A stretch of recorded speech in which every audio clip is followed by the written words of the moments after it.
life, every day, late at night, not okay.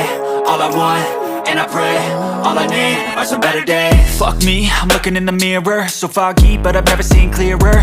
I don't really think anyone can save me, and honestly I'm not really sure I want saving. I like to be my own worst enemy. There's no risk if you don't try at anything, so I'ma just keep buying everything. See you in the next life, have to be a better me. I don't think that my head's on straight, gotta flip it and grip it and go and get an x-ray.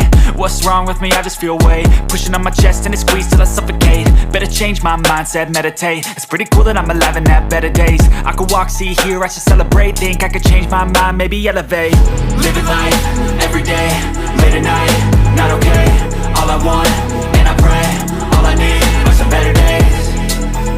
Yeah, all I need are some better days. Cause all I want, and I pray, I believe in the better days. I'm kinda stuck between a rock and a hard place. Do I work hard or live at my pace? You're only young once, yeah that's all great, but I also want a future where I'm okay. Living life is doing lots of cocaine. Wait no, it's living with no shame. Wait no, it's sleeping in on Sundays. I guess it's different for each of us and that's okay.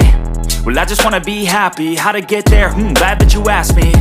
I think it's different for everyone. Some of us need work, others need fun. Some of us need purpose to overcome. But try to do what you love when it's said and done, cause there's so many differences in each of us. Trust your gut, it can show you what you want. Living life, every day, late at night, not okay. All I want,